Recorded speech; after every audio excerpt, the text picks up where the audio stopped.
Hello, ladies and gentlemen, and welcome to another exciting Vobes show. I'm Richard Vobes. Julia Hartley. Hello, and welcome to you, and welcome to the live Facebook show on a Monday. What date is it, lovely Julia? It's Monday the 10th, isn't it? Monday the 10th, yes, the 10th of December. Are you ready for Christmas? I've taken off my Christmas jumper this week. All right. Well, I thought I'll bung it on the next one, which will All be right. Friday, because I won't be here for the Wednesday show. Do you know where I'm going? Yeah, Yorkshire. Yorkshire? Apparently I thought I was going to warmer climes. Ah. Yorkshire's up north, isn't it? Yeah. Yes, where it's cold. Bad luck. Oh, thanks. It's a little bit colder up there. It is a bit colder up there, isn't it? Still, it's beautiful. Yeah, it's very nice. They've got Yorkshire Hills, they've got the Yorkshire Moors, they've got Yorkshire bars, well, Yorkie bars. Probably got Milky bars as well. Let's see if there's anybody out there watching this nonsense. Hello to everyone if you've tuned in, if you're watching on Facebook. If you're watching on YouTube, of course, this is just a repeat. I'm just letting you know. Please don't try and say hello on YouTube because it's only a repeat. Who have we got out there, lovely Julia? We have, I can see John Small joined, Steve Pilfold, Steve Blakey, Paul Suzanne Watts, Nigel Sadler, Nikki Jess, Anne Evans, Daniel Horton. Hello, Daniel. Hope you're well. Hiya. Anne Osborne, Andy Joy, Andy Dalgleish. Who else have we got? Maya, Hello, Maya. Fiona Cooper, Richard Suggett. Hello, Rich. Hello, Richard. He's been busy. Richard Suggett's been busy editing up his podcast. Has he? Oh, yeah, Monday night his podcast comes out, his new podcast, every Monday night. Cool. So worth tuning in. Just thought I'd mention it. Veg Grower Podcast, very exciting. I don't know what he's doing this week, but he'll be doing something to do with vegetables and growing them, presumably. Presumably. Yeah, I hope so. Otherwise, all that I've just said has been a complete waste of time. Fiona Cooper, hello to you. Steve Pilfold, you said hello to Steve, didn't you? Yep. Stuart Douch, hello Stuart. Must be nearly end of school time now. They'll be breaking up, won't they? Or maybe they've broken up early, because I know these private schools, they only go in about 4 days a year, don't they? They have long holidays. They work very hard. I'm not saying you don't work hard or nothing like that. Of course you do. You work extremely hard at the holidays. You work very hard at the holidays, but it's whether you work hard in the school term. That's the question. I'm digging myself a hole. JCB Keys, thank you. Actually, a ladder is more appropriate, isn't it? I need a ladder, there we go, to get out of the hole that I'm digging myself in. Anyway, the point is, kids will be off school in what, 10 days? Something like that? Yeah. Less? When do yours break up? On the 19th, I think. Oh, there we are. 10 days. Well, 18 days. Yeah. So what was that, 2 more weeks? I think. I have to check that. Yeah. She doesn't know. She'll be sending them to school on Christmas Eve going, come on, Elijah. It's 1 more day at school. Poor little Elijah will be sitting there going, school's a bit more interesting now the teachers don't turn up. Or anybody else. I can just do whatever I like. Which is quite nice. That would be nice. Getting in is probably a bit of a problem. But, you know, he's probably resourceful. He'll get down the chimney, go in there, nick all the presents. I'm not saying he's a thief or nothing. They'd have already had the Christmas fair. All the presents would have been gone. I didn't think of that, did I? Ladies and gentlemen, if you suddenly see the lovely Julia burst into flame, it's because the fire is on and it is quite hot, isn't it? It is cosy. Is yes. it cosy? Is it too cozy. hot? It's not too hot yet. Oh, I may have to take off my jumper. Just looking at the state of my shirt. I haven't ironed it. You see, ladies and gentlemen, I haven't ironed it. No, it's out, ladies and gentlemen, out. But yes, I put a thin jumper on because it's quite warm. Anyway, I hope you're warm wherever you are. Yes, I'm talking about my fire, of course, and the Essie is going very well. We've got a video about the Essie coming up in due course. Not quite sure when that will happen. I just haven't had a chance to edit it because I've been busy with other things. So let's see what people are up to. Daniel's saying good evening. Mark McLeod, Bayek, just over border from Yorkshire. Where are you, Mark McLeod? What part of the land? Are you in Lancashire? Because I know there's a bit of a punch up, isn't there, between the Lancashire lads? Between the white rose and the red rose. Yeah, it all stems from it all stems from the thorny issue, Petal, of which vegetables they used to grow back in those days. And it's down to Richard Suggett to act as what's the person in a game with a whistle? Umpire, the referee. To act as as a referee to hold the forces back, which would be a useful thing to do if he's got a big enough whistle. George Temple is joined. Nikki Jess has arrived, which is good. Staff panto for us on the 20th. Oh, Maya. Mio Maya. 19th, isn't it? She says there on the 20th, look. Oh, right. In black and white. Sorry, Steve Pilfold said 19th for mine with a panto from the staff in the afternoon. Yes. Well, I'm talking about Maya. Okay, you're talking about Maya. Yes. Crosswires. Crosswires, never mind. Easily done. Yeah. So Steve Pilfold's doing something on the 19th. He's breaking up on the 19th. Poor bloke. This is pressure of the year. And Maya's getting into panto season. So we want to know what character are you playing? And also, I want to know from everybody, if you were in a panto, what character would you be? That'd be quite interesting. What sort of panto... Now, what kind of panto character would you imagine me to be, lovely Julia? Let me think. Yeah, think of a nice, classic hero with an aquiline face and so you're not thinking Buttons, then? Is Buttons a good hero? No, I was thinking like, the prince. One day my prince... Oh, no, that would be... I'd be... Oh, hello. One day my prince will come, won't he? It'll be the Dane. It'll be... Oh, I could be the Dane. Be the Dane. Dame. I don't know. I said Dane then. Be the Great Dane with the horn on the top of his helmet. Yeah. What panto... What would you be, Cinderella? Rockefeller? I think you'd be a punky kind of character, wouldn't you? I'd be Dick Whittington. Dick Whittington. Oh, yeah, you could be with your cat. Yes. On the end of a stick. Yes. Is that what he had?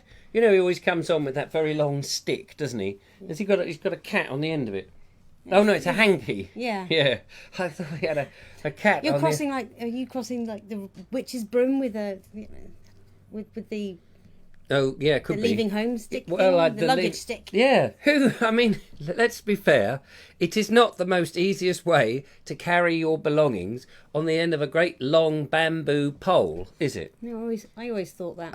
It's every time they used to walk on the yellow brick road or the equivalent, and they would turn around like this. Anybody who's dawdling behind, unless they were a dwarf, they're going to get a sort of poke in the eye, aren't they? Here. Fellow traveller, boink. Do you mind? It's the third time you've bonked me on the head with that bloody cat who's clinging for dear life on the end of your pole. Anyway, just thought. So, what pantomime character? Oh, yes, I did. What pantomime character would you be? We've got wise old Dick here. At least you're not Spotty. And you've got the great dame here. Spotty Dick. And yeah, I get it. Yeah, you got it. I get it. Spotty Dick and his cat Custard. That would be good. Spotty Dick and Custard. Dum. What have we got? Mark McLeod says, "I'm not born and bred." Oh, I'm so sorry. I'm not a born and bred. Oh, born in East 7. Oh, is that East London, as in East 7? Raised in the West Country, army brat. Oh, attention! Yeah, then, you're in the army now. 1, 2, 1, 2, 3, 4. Thank you. Left, right. I was in the army and the navy. I was in the army and navy only the other week buying some new clothes. I wasn't laughing at you being in the army or navy. I was laughing at Richard Suggett there. Oh, what did he say? Oh, he says, "I'm always the rear end of the horse." Oh, he's the rump.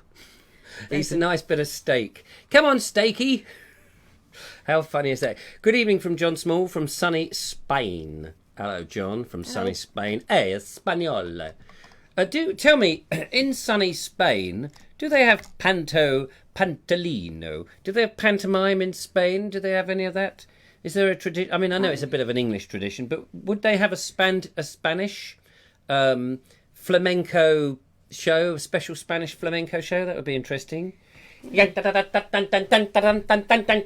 Run, pum, pum, pum. I don't know why I'm doing this. It's castanets, that's what it is. I'm clutching my... Have you got castanets? No. No, clutch your castanets. Isn't it castanets? Oh, yeah. Yes, it's castanets. Castanets. What did I say? Castanets, I think you said. Oh, if you got your castanets here. I like a good cluster. Don't cluster you. Yeah. If you got a good cluster, I like a nice cluster. I don't know what I'm doing. He's talking hands. Hello. Talking lobster claws. Lobster claws. Hi, maybe cluster nets. Anyway, sorry about that, ladies and gentlemen. I've gone up north already. I'll go to the foot of my stairs and bellow up to the children. Will you bloody well go to bed? No, I won't. I'm waiting for Santa to come down from chimney with bag of goodies for me and my sister. Thank you. I don't know why you keep looking at me. Well, I was looking for inspiration. Sorry, I've got none. You've got right now. no inspiration, ladies and gentlemen. It's a bit of a shame. Have you ever actually been in pantos, though? Yes. You Yes, have. of course I've you been. have. Of course I've been in Go a on panto. I was Snug and Cozy, our TV series. Snug and Cozy, our TV series. When I was on the television, ladies and gentlemen, and I'm not talking about trying to change the light bulb either, or fix it. When I was on the television with the children's television series in 1996 and 97, long time ago, I know, we had this TV series called Snug and Cozy. And after the TV series finished, Nigel and I, we were in a panto, funny enough, at Doncaster, close to where I'm going tomorrow. But the theatre that we were performing at apparently has been bulldozed. Not as a result of us being in the panto. Anyway, we did Cinderella. Was it Cinderella? I'm sure it was. I've got a poster of it somewhere. Oh, was it Cinderella? What was it? If Nigel's watching, I can't remember what the panto... It wasn't Cinderella. Were we the... Did you already say what role you played? Well, they made special roles they for made us special because we were like wishy-washy, but we weren't wishy-washy. We were Snug and Cozy. But now I'm beginning to wonder whether it was Cinderella. There was Buttons. Which one Buttons is in? Isn't that Which is the panto with Buttons in? We had a Buttons. I think he was Buttons. Was it Cinderella? You won't go to the ball. The ugly. We had two ugly sisters. Must have been Cinderella. It must have been. Yeah, we had a pumpkin, and we had all that. Yeah, it was Cinderella. Thank you. And poor old Cinderella can't go to the ball and all this sort of. Yes, because there was a Prince Charming, lovely girl. She was transvestite, don't you know? And she was a lovely girl, but Cinderella fell in love with her. It was all very gay, in the old-fashioned terms. And she couldn't go to the thing, but Snug and Cozy landed their rocket and squirted. We landed, squirted everybody with water in our special water thing. That was about all we did. It was very disappointing. Cozy, you slippin' slam slapper. Cinders, you slippin' slam slapper slip slap. That was really our role. It was great. Puts to shame my charmed snake appearance in Aladdin. So, you were in a pantomime. Tell us. The lovely Julia was in a pantomime. She's going to tell us all about it, ladies and gentlemen. Oh yes, she is. No, she isn't. Oh yes, she is. Oh no, she isn't. She's behind you. Oh yes, she is. Oh yes, she will. So you were a charming snake. Yeah, if I remember correctly, I was several roles all in the same panto. I was a charmed snake. Hang on, when? How old were you? 10. 10. 11, okay, yeah, no, that's good. Yeah, okay. Something We got measure now of imagine. Maybe 9 or 10. Get that wibbly wobbly screen. You know when people go. Imagine the lovely Julia any younger than she is. It's hard to imagine because she's so young, and you're 10 years old or 9 or 8 or whatever age it is. However old I was. Yeah. Yeah, no, yeah, no. Yeah, no. Yeah, no. No, yeah, no. And you were a charming snake? Now, I was in this big, those big wicker baskets that people often used as laundry baskets. Yes. So I was in one of those. Yes. This strapping young lad would bring me on as a street vendor, And you were actually in there and he carried you? Yeah. Oh, He'd brilliant. carry the basket. Big muscly bloke, he's was actually, he? He's actually a wrestler now, or at least I think he might be a retired wrestler now. But I think he needed to be to deal with you. Yeah. Yeah. Go on. Yeah. So a big muscly bloke So, brings you on. Pops the basket all down. oiled up. Takes the lid off. Takes and then the lid starts pretending to play this thing. Like I'm like, yeah, it was funny. It was fun. And I had this snake head on my hands. Oh, so did you get your face? Did your face come up? Yeah, I hid my head behind my hands. I see. So you got the. And did you have a tongue that you could, like a tongue snake does? Well, I opened the mouth slightly. The tongue would kind of flap a bit. Oh, brilliant! It wasn't that It amazing. was like a big paper it was a panto, for heaven's sake. Yes, I know. It was a panto. I was 9. It was 9. No, brilliant. So what other roles did you play? also played the Golden Phoenix. or something like that. The Golden Bird. Is that in the same panto? I think so. It's a strange one. It was one of the Titchfield players. Titchfield Thunderbolt. Thunderbolt. The classic film, the Titchfield Thunderbolt. We all know the Titchfield Thunderbolt. Classic Ealing comedy. Don't we? Don't tell me you've never heard of the Titchfield Thunderbolt. For goodness sake. Am I laughing? 1958, something like that. Steve Pilfold will know. Is Steve Pilfold out there? Is he serious? He of real knowledge. What do you mean? Is serious? Okay. Yeah, Titchfield. Anyway, so hard to tell sometimes. I know. I think it was Titfield. What, Titfield? It was Titfield, not Titchfield. It was Titfield.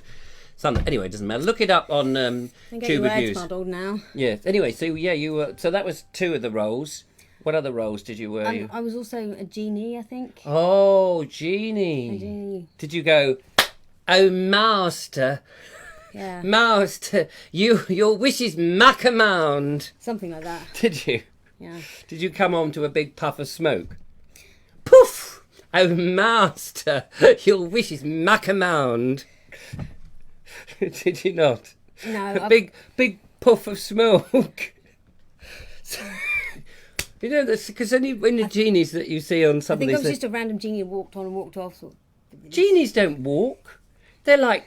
They've got stream of... In a panto they do. Yeah, they just have smoke. They kind of... There's no special effects in... Well... Waft. They waft out of a bottle.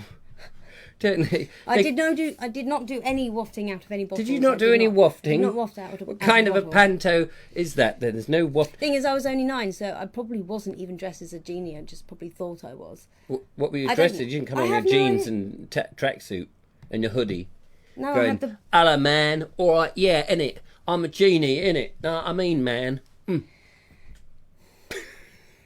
Clearly not. Clearly not. No. I once wrote this children's television. I presented this children's television idea to people after the demise of Snug and Cozy. I said, "Here, don't forget about us. I've got another idea. They said, "Oh yes." And I said, "What about this? 2 genies, which was going to be Nigel and I, and we'll call it a bit of argy-bargy." Right, and I was Argy, and Nigel was Bargy. I don't know why you point at me. No, well, he was on my side, He could have been on the other side. Well, he wasn't. Oh. He could have been. Yeah. So anyway, argy-bargy. You see, it just flows. Argy-bargy. Anyway, argy-bargy. Anyway, it doesn't matter. Argy-bargy, the genies. You see, and the idea of the series was because they wanted something that was studio bound. Because I loved going out and about and filming outdoors. You may have noticed. But they wanted something studio bound, so I came up with this idea. I said, well, what if Argy and Bargy are 2 genies? They are slightly camp, so they did arrive in a puff of smoke, going, oh master, your wish is macamound. It was a children's. It would be appropriate now. Funnily enough, couldn't have got away with it back in the 90s, but now they would be diving after it. Go, oh yes, a little bit of that, a little bit of campness in the show because it shows diversity. Anyway, let's not get onto that. The point was they were in this giant teapot. In there, it was like a lamp, wasn't it? Yeah, like a teapot. Aladdin's lamp, like a teapot with a spout and all that. And the master, you'd never see the master. It would be a bit like what's that thing down in the hole? You don't want to go down there. Oh, down in that trapdoor. Trapdoor, a bit like trapdoor in as much as the action takes place inside. You wouldn't see the master, but you'd hear this big rattling and everything would shake suddenly. So they would be sitting around in their genie house, minding their own business, trying to do something, whatever it is, read the paper or thread a needle or whatever it is. Trying to get, a rich man through the eye of a needle. Some nonsense. And, wait, I'll let you speak in a minute. And, ladies and gentlemen, let's just get this out. And then suddenly the whole set and everything would shake because the master would be grabbing hold of the thing, the genie pot, whatever it is, and rubbing it like this, and they'd be going, oh no, Archie bloody well wants something, doesn't he? Perhaps they didn't swear quite like that. They would go, oh no, quick, go and see what he wants. And so they would poke their heads out of the spout, like one head, 2 heads would come out and go, oh master, your wish is our command. And then he would say like he'd want to go on holiday or something, and they would have to fake this somehow, build everything inside from what was available. So it was sort of, make use and mend type. Anyway, it was a great series. Nobody wanted it. I sold it to you lot though, didn't I? Hey, you would have it. Oh dear, I could still do it. Bit of argy bargy. It's my idea. Copyright Richard Vobes, 1996. Thank you. Any messages on the message counter? Yeah. Yeah. Maya says, "Stay away from that trap door, 'cause there's something down there." Yeah. Burke. Yeah, that's Yeah, if I remember rightly. You sound like Bones, she says. Bones? Who's Bones? Hopefully she means you. Who's Bones? Sound like Bones. Who's Bones? I need to know Bones is that I sound like. I've still got a bit of a cold. Daniel says 15 days till Christmas. Thank you very much. The Dimwits, a classic, says yes. Well, we made that. I put that on the group the other day. If you didn't see the Dimwits, followed swiftly by the Boneheads, which was when they were at school. So that was, I came up with tons of ideas, ladies and gentlemen. As you can imagine, I have an idea a day. Me, none of them any good. Nobody wants them. But there we are. What are you laughing at? Oh, Nothing. I thought you said I can remember Blue Burke and Drut the Spider from Trapdoor. There you go.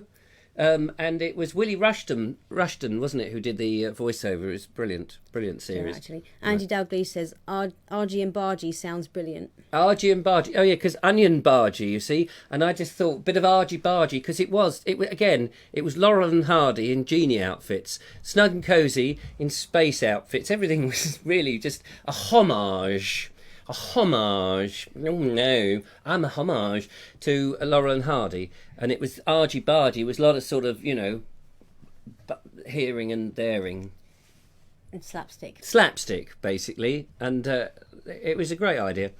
Daniel says, I can see that you are feeling better. Yes. Hello, better. Nice to pack that up. Yeah, so Eric. Wasn't that the skull? Oh yes, now they're arguing about the skull in Trapdoor. Shouldn't have mentioned a TV programme because nobody says, "Oh, in Snug and Cozy." I remember that episode because nobody's ever seen it. Yeah, so there we go. Andy Joy says he was yes. He was yes. Anyway, we still don't know what Panto. Have we worked out what Panto characters they want to be? Have they mentioned? Have they ignored I don't know if that? anyone actually said that they would. Has nobody decided that what character they would like to be? Or has anyone been in a Panto? Or has anyone been in 1958? Question mark. Oh, is that the Titfield Thunderbolt? Thank you. No, it's Titfield. Yes, thank you. I feel a right tit now. 19. No, it wasn't 19. Will Hay. Oh, yes. Oh, Mr. Porter. You remember that film, don't you? Just say yes. Yes. Yes, with Moores Marriott and what's the other bloke with the tooth missing? I don't know. I've lost the conversation. Yeah, no, you wouldn't know. You're just too old. Yeah, that was Oh, Mr. Porter, fantastic. Cinderfella. Oh, Cinderfella. That rings a bell. Best friend was Buttons. Oh, yes, Cinderella. Glad I didn't have to watch that Panto, says Ian Beddoes. Yes, thanks, mate. Yeah, thanks for that. That was the Snug and Coat. We were headline stars, ladies and gentlemen. We were top of the bill. Yeah, do you know, I'll tell you, should I want a story about this?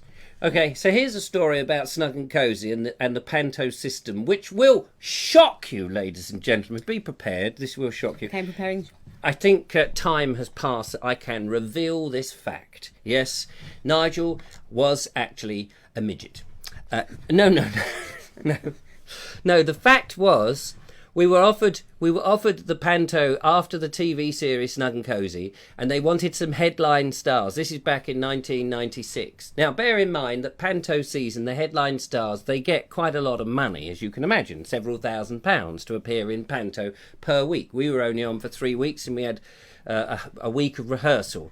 And we was approached, and they said, "Oh, yeah, Snug and Cozy." I was rung up and said, "Oh, yeah, we've got this Panto for you. Would you be in it?" And I said, "Yeah, that's interesting. How much? How much would I get paid?" And they said, well, it's 700 a week. 700 a week? I said, "But we're on the telly." They said, "Well, it's 700 a week. Take it or leave it." And I said, "Well, I'll talk to my colleague and I'll let you know." So I went to Nigel and I said, "Well, we've got this Panto. And bear in mind, at that time, the equity minimum was something like 350 a week. So it was a bit better than the equity minimum. But we were headline stars. It was, they got us because they were desperate for somebody, I think. And we were on the top of the bill. Whereas others were getting like £2,000 a week. There's £700 a week. So I said to Nigel, what do you think? And he said, oh, yeah, I'd love to do Panto. Love to do it. I said, it's in Doncaster. He said, doesn't matter. I'd love to do it. And I said, well, we're not doing it. Not for £700 a week. I said, that's too little. Who do they think we are? Who do they think we are? They said, I know they think they are. They think we're snug and cosy. We've only had 2 series on the telly. We're nothing. I said, yeah, no, I realise that, but they don't know that. So I got back on the phone and I said, £700, we're not doing it. It's too little. Who do you think we are? And he said, that's a programme that will come out in the future and be quite interesting. We're not going to do you on that. But in the meantime, we can offer you, scratch, negotiate. A bit like the Brexit deal this was. We were going to vote on it, but we've decided to call that off. How about £1,000 each?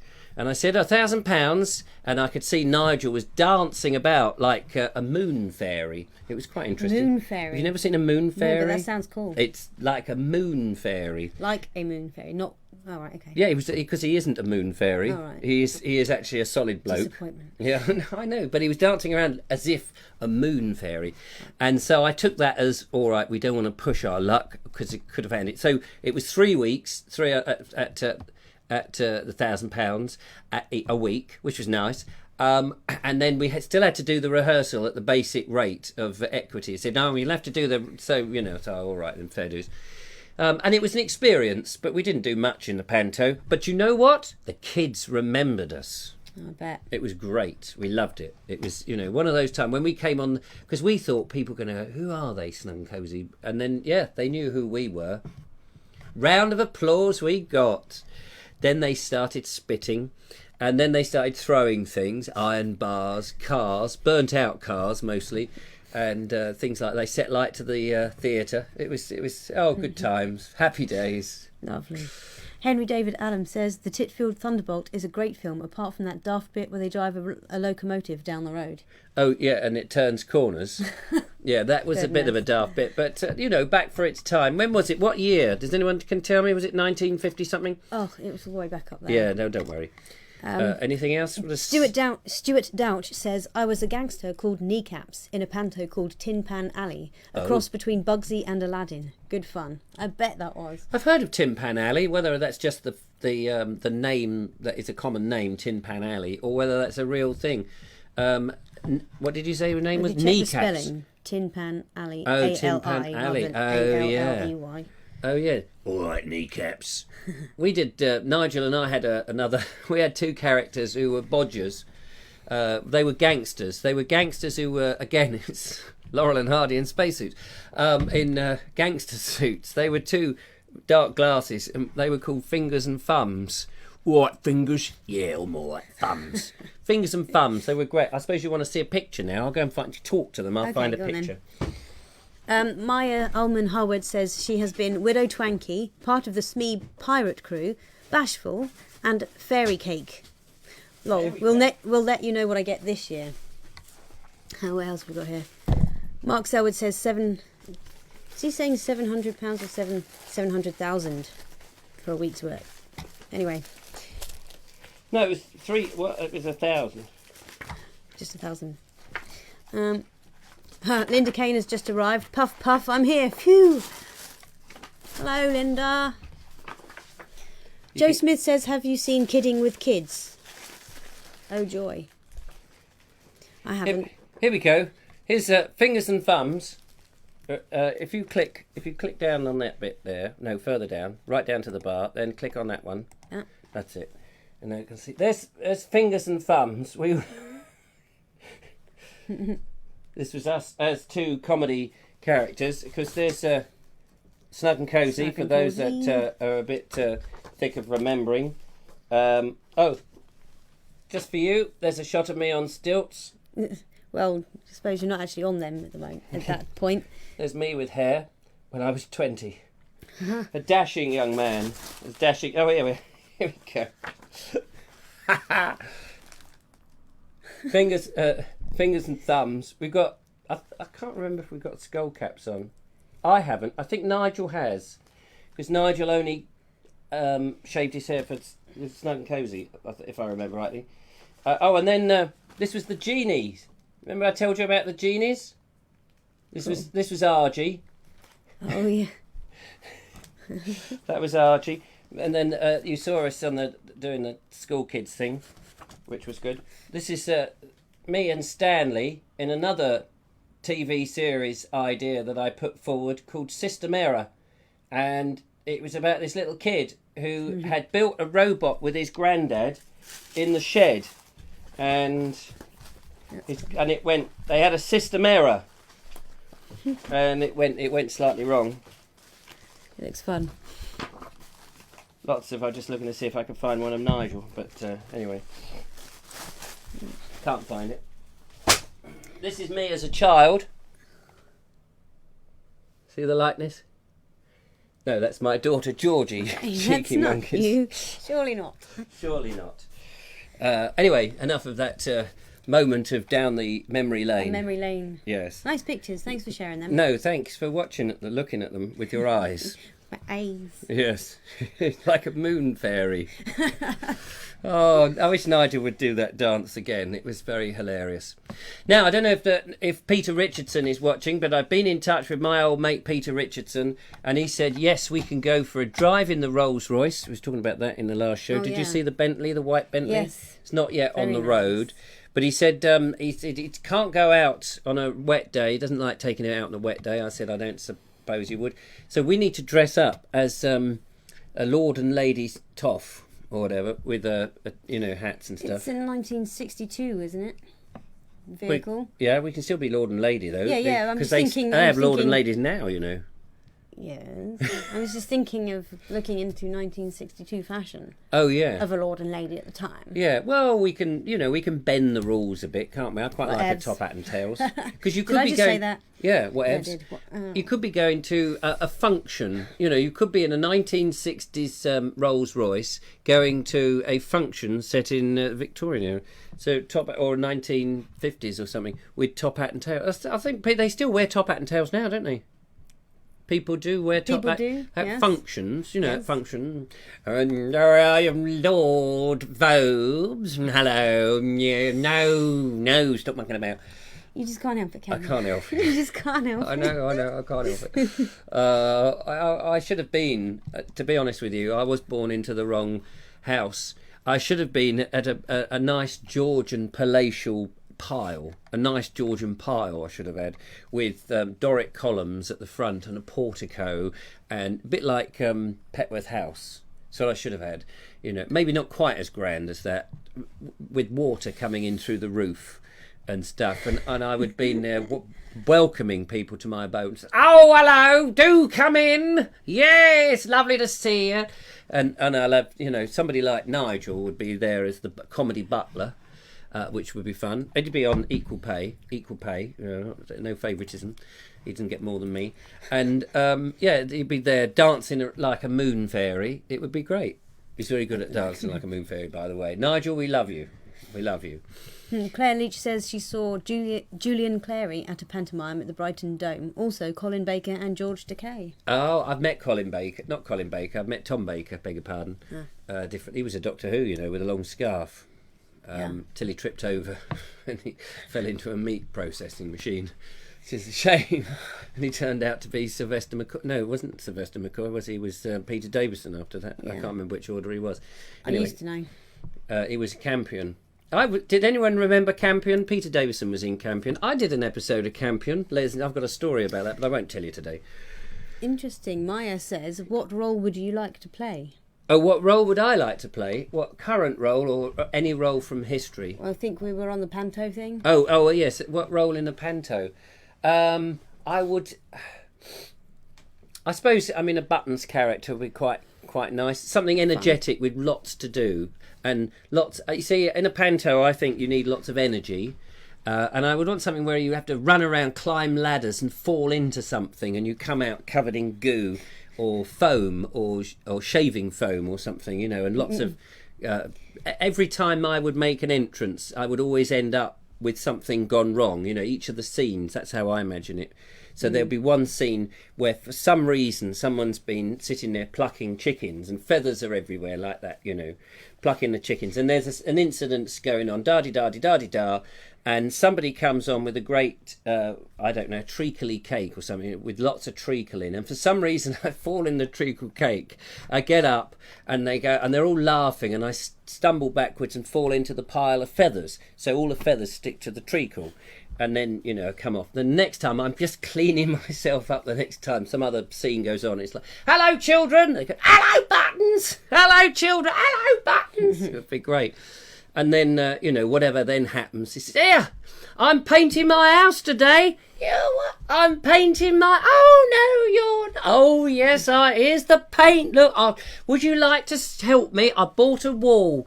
So you bring on a wall and you start painting this, and of course you get covered in paint for whatever reason. And the wall, of course, is really only made of paper, and you end up going through the wall, or it's polystyrene, and that's how I think the pantomime should. Lots of energy, lots of just raucous fun. That would be the panto. Who's going to come to my panto? One man panto band. Steve Pilfold says, sounds more like Justin's house than panto. Oh, I don't know what Justin's house is. What's Justin's house?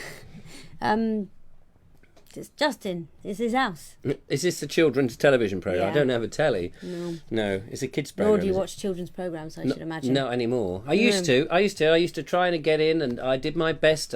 We got Snug and Cosy away, but then nobody would have us. There was something that I don't know what was wrong with me, but I couldn't get another television series. I struggled and tried. I made pilots. I put them on the thing, and nobody was interested. I just think they've missed a golden opportunity because they put such rubbish on. Look at Mooney and McGee. Even Mooney and McGee couldn't dance like a moon fairy. Anyway, Maya says, Richard, I think you would make quite a good dame. A good dame? Yeah, well, you have to be ugly to be a dame. Yeah, well, you could make myself ugly. Yes, thanks, yes. Oh, hello, dear. How are you, children? I'm Dame Vobes. That's right, Dame Vobes. Oh, I've got some knitting in my bag to do. Shall we do some knitting, children? Out comes a big load of knitting. I've got to knit an invisible jumper for the Emperor, 'cause he wants a whole new set of clothes. He said he was very chilly, so he wants something warm. So I've been to the grocery shop and I've got my chili knitting needles. Look at them, they'd be great big chilies, chili peppers. Knit, knit, knit, knit, knit, knit. I'm a nitwit. What a silly... Anyway, yeah, maybe I could be a little dame. So, yeah, Robert Croser says, I do, Mr. Temple, agony. Yeah, he means tumble. Mr. Tumble, which, yeah. And Fiona Cooper says, Justin Fletcher. I couldn't remember those facts as soon as you asked me who Justin was. Oh, Justin's house. And what's this, Mr. Tumble? Is that? Yes, Mr. Tumble. Is that from a It's Mr. his main set of characters. Is that from the Mr. Men series? Like Mr. No, Nosy? it's his clown self. Oh, okay. Such, I've not seen it. I bet it's rubbish. Well, yeah, no. So a lot of people find him very annoying. What's this? Agony there. And Oh yes. Someone else says they didn't like him up there. Yeah. It's Marmite, isn't it? The sad thing is that a lot of the younger... I've seen some of these younger TV... I know you say that, but I've seen them on television programmes, and they don't look like they've actually had any proper theatrical experience, actually showmanship. They look like they're young actors who've got a role, and they kind of do it, but they don't have any real oomph about them. And that's such a shame. And I know that sounds such a thespian thing to say, but there is something about A, having stage presence, B, knowing how to make the audience work and laugh, and reading the audience, and not just having limited... I don't know, maybe it's me. But clearly it says he's really good, so there we go, he must be. I can't speak for him, but I did see some lanky little bloke who's they dress them up in either very obvious prime colour clothes, which a scenic some designer has done, and they just look like they're trying to be a cartoon, and they look ill-fitting and they don't look real, or they are dressed in T-shirts and bib and braces and something really naff, and they look like that, and they can't act for toffee. They've got no gravitas. But I don't know about your Justin Timberlake. I don't know about him. Steve Pilfold makes a good point. Most stuff these days for kids seems to have an educational slant to it. The only slapstick thing on CBeebies? Yeah. I didn't know if you were going to let me say it or not, but okay. What? Yeah. Really is Justin's house. So the only slapstick thing about It's Justin's house. Is Justin's house. Yeah, it's very slapstick. Let me tell you, ladies and gentlemen. Let me tell you, as if I am the experienced master on this. I'm not really, but let me tell you, slapstick is one of the hardest things to do. People berate comedy. And particularly visual comedy, and they talk about Shakespeare and serious theatre, and it's the best thing, and comedy it's like down there beneath everybody. Well, that's absolute twonk. It's rubbish. It's complete nonsense. There's a huge skill to timing, and you've got to have a certain quirk in you to make comedy really work, and that's why there are very few comics that are really funny.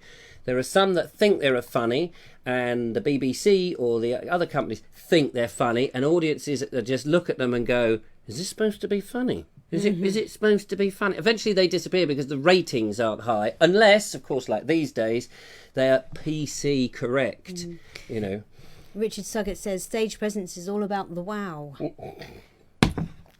I told him that. I told you that, Mr. Suggett. Don't you start using my language. I was taught that by the very own Desmond Jones from the Desmond Jones School of Mime that I went to for a year, ladies and gentlemen. The Desmond Jones School of Mime. Thank you. Which is why I talk so much. Daniel Horton says, when are you going to be in the studio again, Richard? Yeah, very soon, Daniel. Thank you very much for asking that very poignant point. I'm going to be in the studio very soon. We've cleared out most of it, but it's still a bit of a mess. I've been very busy. I've got to go to Yorkshire. I've got some cats to skin. It's a very busy time of year, this time of year. I've got some stocking fillers to ignore and not buy. There's a lot of things, presents to unwrap and put in the fire. So, it's soon. By the new year. Back to the panto theme thing. Yes. Maya says she quite likes the idea of being a baddie. Oh, I think if you can't be a main jolly happy mad cap character like Buttons or something where you make it your own, you've got to be a baddie. Because you come on and you get booed and hissed, but it's a baddie that everybody loves. They love a good baddie. My mum used to play the witches and stuff. Oh, I can imagine your mum dancing like a moon fairy as a witch. She used to relish cackling her way down the aisle. Yes, just so little like cinders, that. You want to go to the ball, do you?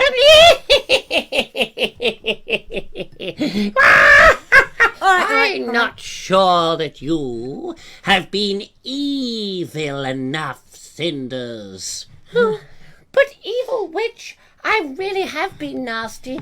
Have you? Have you really? How evil have you been, little girlie?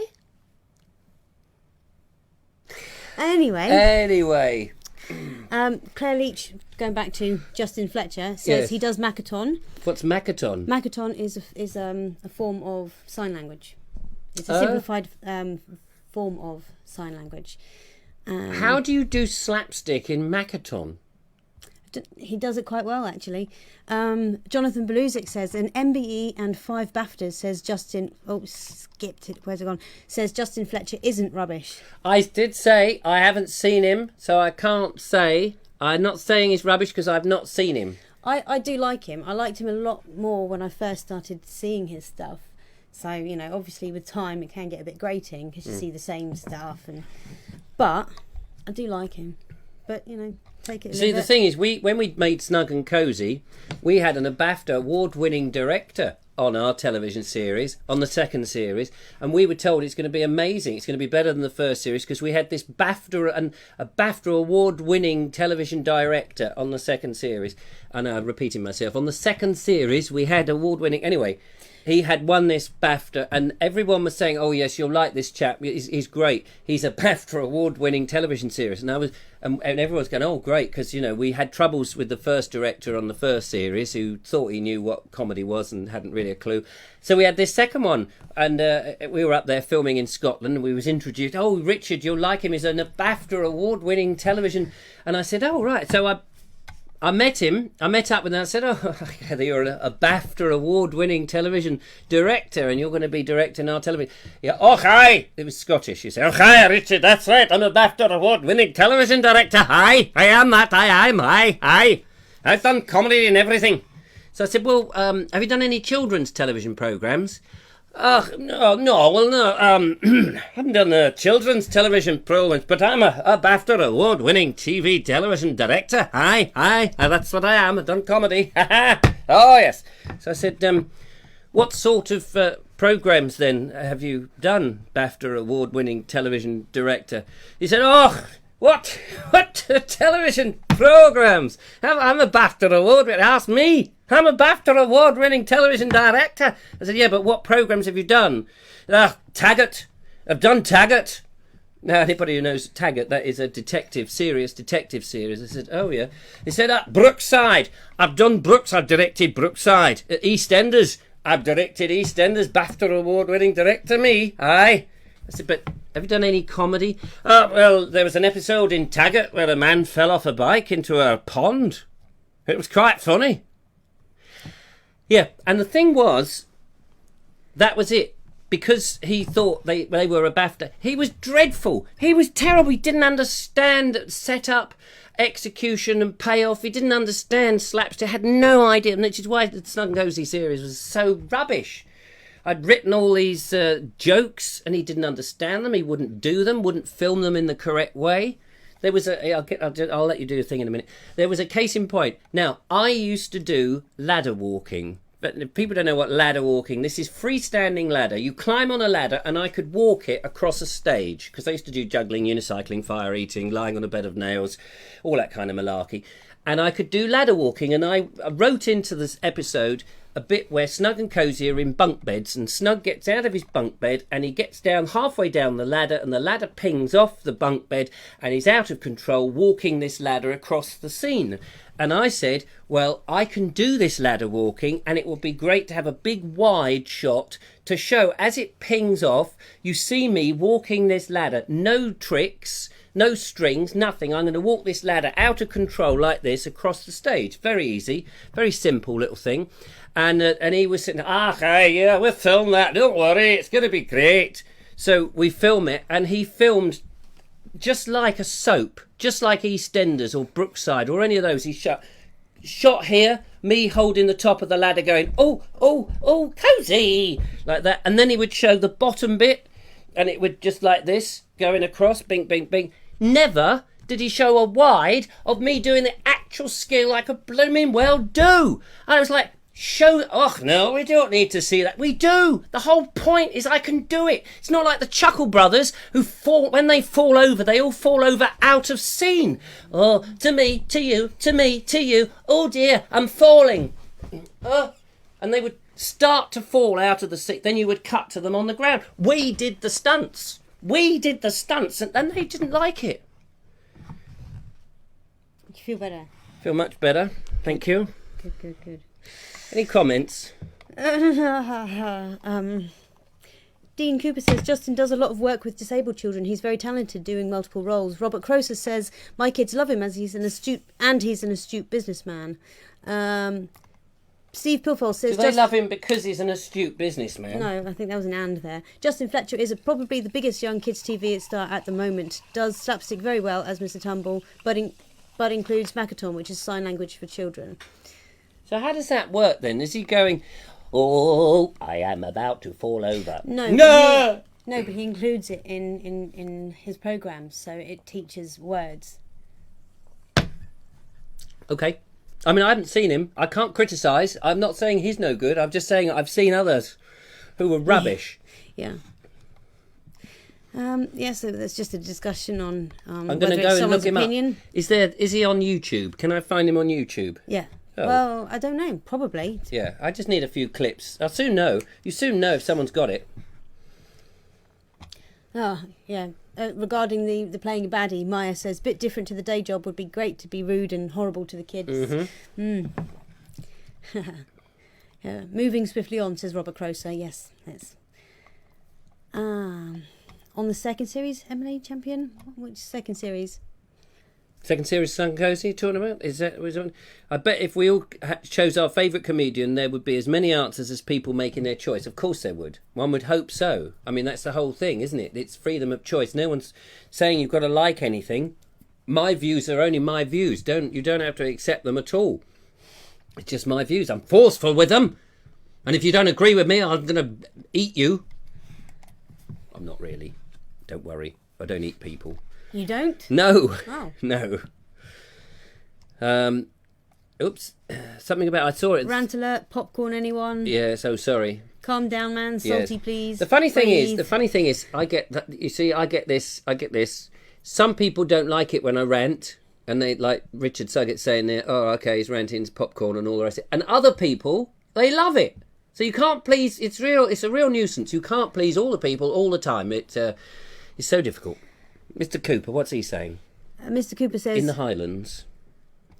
Yeah, I don't know the tune to that. That sounds like it should have a tune to it, Oh, is but it I a don't song? know it. We're in the Highlands, were in the Highlands, where else? Running down the mountainside, it's not cold, you've got your sheepskins on, and the boots I made for you. Good night, my bonny, Heather. Heather. What's that all about? I Dean? have no idea. That's why We I was don't know gonna what you're talking about. Carry on. Andy Dalglish says, that director was a fool. Richard, you are a true professional, second only to the Three Stooges. I like Andy, he's a nice bloke. Isn't it? I've always said Andy was a lovely... Apart from that time he made that other funny comment when I didn't like him then. But now he's made that nice, he's made it all up. He's better. I like the rants too, personally, says Richard Suggett, suddenly quickly changing the subject. Oh, what a popcorn. Put the popcorn away. We like it when Richard rants. We want a Richard rant every week. Richard rants in his pants. Diddly-diddly-boo-boo. I'm so sorry. Yeah, okay. Yeah, go on. What? Sounds like know. you're on one, Richard. Everything okay? Mick Baines. You know, everything's fine. Everything's fine, isn't it? Everything's fine. Yes, Everything's fine. dandy. Everything's fine. Everything's dandy. I am called Sam, and you are called Randy. Just a song. Another one saying they like the rants. How about rounding in Macaton? Yes. Oh, no. Kids. Don't watch that. You never know what words come out. Instead. Dear, oh dear. I've had from the four... Highlander movie. I don't recall. Oh, Highlander the movie. I don't know what that's about. Hi there, new. Are you there, Mr. Pooh? Anyway. So that's completely a cultural appropriation, isn't it? If I've now, because I have to walk about in a... No, I'm not going to have a rant on it. Ali Nicole! Hi there, new. There's a Scottish man. He isn't Scottish. Just saying that. Julia's ears could take it every week. Couldn't. No, he couldn't. Week. Oh, Emily Champion. Health and safety. I don't know what that in reference to, but yeah. Health and safety, possibly in reference to you not being allowed to do the stunts. Oh yes, not to do the stunts in Snug Even and though Cozy. you were doing them anyway. I did them anyway. Do you know, we had a scene, I probably told this story, I'll tell this story briefly because there's no comments for a moment. We had a scene in Snug and Cozy in the script second series where we made a bit of a not mouse, what are you talking about? We had a bit of a mess of I'm sort of dominating the screen, you should come over a bit that way. That's right.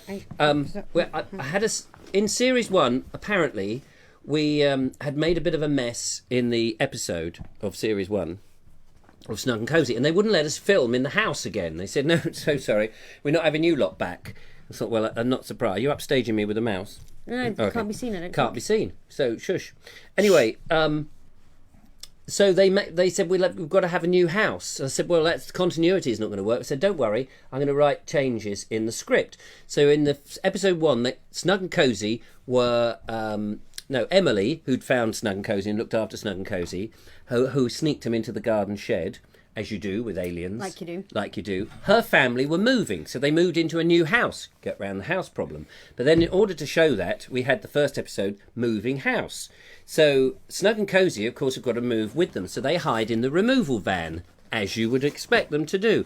And all the furniture's coming out, various comedy gags with all of that. Anyway, they're hiding in the bed, the double bed, that the mum and dad obviously have, not Emily, because why would she have done that?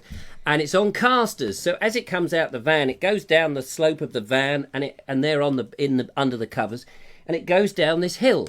And in the script, it goes down the hill, long hill. They've discovered, and they're going, "Oh, Cozy, we'll go slabbit, slim slabbit," hurtling down this very steep hill into a car wash. Car wash comes alive, big rollers, water everywhere, lots of foam. That was the gag.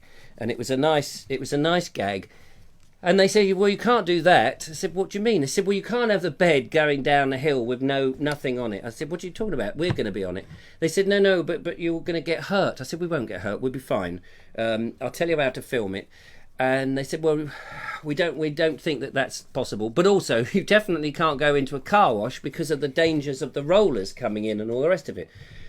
So they were trying to axe this scene, and it was episode 1 of series 2. It needed a good, a big gag in it near the beginning to set the pace. And I said, "No, we're having it." And they said, "Well, you can't." So I had to explain how you could film on the bed and do all this, and I'm telling them, they're television, they do this every day, and I was telling them it found so weird. And then there was a day when we had a recce, where I went round all the locations, and they said, "Look, we've come up with an idea of how you can do the bed scene into the car wash." They said, "If we have the camera far enough back behind the car wash, we could film the bed. It can stop about 5 foot short of the car wash. The car wash can come on, and it should look like you're actually in it by the compressing the visuals." And I said, no, that's no good. We've got to go into the car wash. You've got to see the big rollers coming down and around and all the rest. They said, "No, it's too dangerous." Now, this was just a recce, and we was at the car wash, and I said to the bloke whose car wash it was, I said, "Is there a chance you could start it up so we could just have a look at what it looks like?" So he said yes, so he went off and started the thing up. And I was just in ordinary clothes because it was a recce, and we're just looking around.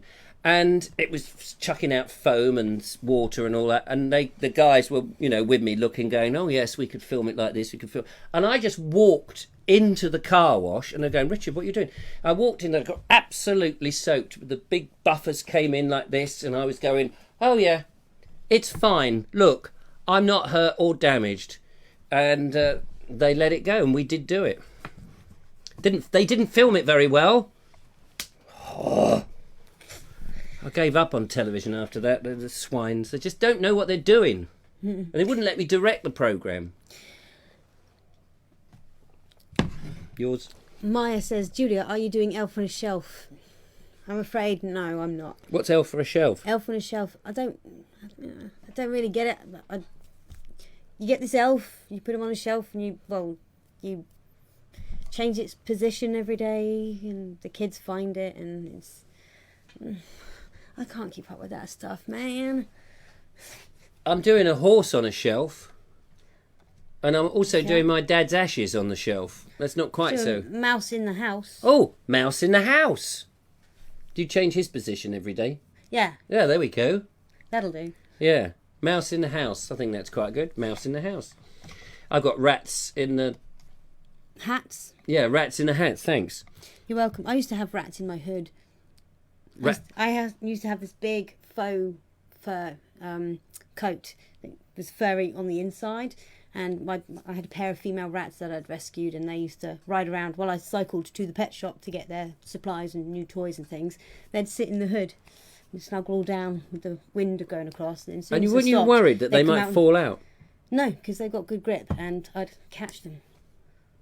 What, on the road? No, because they stay right down in the hood. They snuggle down. Okay, gosh, that's brave. I would never have trusted a rat to do that. It took some training before I went ahead and just did it. I'd like to see that training. Right, rats. What we're going to do, I'm going to put you in my hood, right? You've got to stay in there because you've got good grip. So you hold on. This is an impression of you, by the way. You should hold on. Purple hair. And... It wasn't purple at the time. Oh, that's why the voice was deeper. Yeah, no, that was interesting. Anyway, what's so the that was time? random. Are we over I time? have no idea. Oh, look at 59 that. minutes. Yeah, we've been on for 59. We're going now. Bye. What are the last comments, ladies and gentlemen? We've had a bit of a laugh, haven't we? Yeah. Elf on a shelf is a snitch, says Richard Suggett. A snitch? Well, who are you going to tell? You have to tell people. I guess you could do that on social media, couldn't you? Every day on Instagram or something, you could post a picture of the elf on a different shelf. Something else I was going to mention, but You two never seen Highlander. Queen did the Queen did the soundtrack. Yes. My husband and I went to Scotland, I either knew. My husband and I. It's a kind of magic. My husband and I did a can of magic. I wanted a can of Foster's. By the way, on Christmas Day, I have been asked to do the Queen's speech. My husband and I would like to welcome you to Christmas. We are the head of state, and as monarch of the land, it is for me, the Queen of the Vobes show. Okay, What the hell? What are you doing? Just cheering myself up. Oh, good. I can't wait for the action replay on the thing. Anyway. Carry on your Queen impression. Oh, no. Why not? I can see now. You put a pair of comedy antlers on me, ladies and gentlemen. Why would I do such a thing? Where did you get those from? Claire's accessories. Oh, Claire's accessories? Yeah. Not Bob's accessories. No, not Bob's. No, come to Bob's Definitely accessories. Claire's, not Bob's. Get some antlers on your glasses. They're great, they are. Lovely. I love them. May I keep them? Yeah, okay. No, there you are. Don't be silly. They look great. Well, ladies and gentlemen, we have done an hour of absolute serious stuff. As you know, this is a very serious show. We only do the serious stuff. You may be wondering where the gallery's gone. yeah. Where's the gallery gone, Julia? Where's it gone? Dunno. Have you seen it? No. I'm going to up north, lad, with Echo, Baden. Echo. Baden. Echo. I'm going up with Whippet, see, with Flat Cap Whippet up to Yorkshire, see. All right, lad. And in Yorkshire, I don't know whether that's a Yorkshire accent or not. I've probably taken the piss. It's complete cultural appropriation. I'm going up there to do some corporate filming, ladies and gentlemen. I don't know why they employ me. It's madness, isn't it? I'm glad they do because I need the money. But yes, I'll do some serious. I've got to be serious all day long. Imagine that. And then I'll be back on Friday for the Friday show. So I'm out of the picture for a while. I may disappear. There'll be no Naked Englishmans. For those who don't know what the Naked Englishman is, my thing I do on the patrons for the people who support the show and give us some money to keep the things going. Without which I don't know how we would survive. What have you done? What? Oh, it's a mouse on a shelf. Mouse on a shoulder. Yeah. Yeah. There's nothing funny about that. No, nothing sadly. at all. Tonight's show has been joyously wacky, says Mark Selwood. Thank you very much, Mark. C. Pulfold says the Votinator Christmas speech. Oh, the Votinator, Vobater. Vobater. Anyway. Voternative Christmas. HRH Royal Scroungers. I'm with the French on monarchy, says Mark McCloud. David Henry says that was Lancashire. Oh, was that Lancashire with Whippet? Daniel says can't wait to see Friday's show. Yeah, Friday's show I might be a bit more tired because I would have driven back from. Well, I've had a day to recover. Maybe all right. Anyway, I hope you've enjoyed the show. Thanks to the lovely Julia and her special clip-on antlers. What did I do? I just sat here going, what? Huh? Eh? Oh, yeah. And ow. Oh, ow. So, that's it, really. Thanks very much for watching. Thanks for putting up with me for another evening. And welcoming the lovely Julia, who's made our life so much more cheerful just by her jolly smile. And, of course, My little mouse. your little mouse. I'm having a bit of a brain blank. Was it Vicky Allen? It was it? it was Cynthia Walder. Of course. Received so many presents lately. Sorry. Thank you so much. Still love it. Okay. And so, ladies and gentlemen, one last thing. One last thing. If you don't see me, you might see this reprobate crawling around. If you see this man, call the police. He has escaped from prison, and you never know where he may turn up. Thank you. There was a quick news flash, all the way from Slade Prison. Thank you. You may want to see a side profile. There is a side profile picture. Oh, he looks good on the screen, doesn't he? Very young bloke. Oh, and his compatriot has also escaped. Good old Nige. I had a name for the prisoners. I can't remember what we called them. I'm not sure if I ever knew. No. And there finally is them together. So there we are, ladies and gentlemen. I've spoilt you today. So don't forget, become a patron. Go and check out boardexplorer.com. Send a Christmas donation. boardexplorer.com, because we're poor as church mice, we are. Let's show the church mouse. There he is. So if you think that we do good work, send in some cash and I'll take the antlers off. If not, they're staying on. Ladies and gentlemen, it's been a hoot. Woot woot! But now we've got to go because there's things to do, people to say, letters to write, phone calls to make, ears to trim, noses to fake, and things of that nature. So thank you very much, and arrivederci. Bye, folks. Happy Monday. Happy Monday! Bye! Goodbye to you. Goodbye to you and you. Goodbye, goodbye. Hello, goodbye, goodbye. I've got to... Yeah. That's too much. Yeah, sorry. Oh, wait, that didn't start properly. Hang on. Oh, What's going on? Look, anyway, this is the Vobes show. That's the end I've caption. lost control. I've lost control. Wait, no. I'm going to grab... Can't. Remember the antlers? Why is that not working? Oh, well, we'll just have to get out of it. I hope no one suffers epilepsy. Yeah. Yeah, no one... No, sorry about that, ladies and gentlemen. Trying to make the show end. So we'll have to... I've got no music to end with. I need a bit of music. No, wait, hang on. Here's a car. We showed you the car last time. And now, goodbye. Oh, it still won't do it. Hey ho, there you are. Can't. There's that car. Can't do anything about that. So we'll just have to. How bizarre! I know, it's very bizarre. It's because I don't know what to do. I can't do anything. All right, take care. We'll bung this thing up and say goodbye. Thanks very much, and goodbye. Bye. This is the goodbye music. Goodbye, music. Goodbye. La la la la la la. Goodbye Ta-ra, music. goodbye. Goodbye music. La la la la la.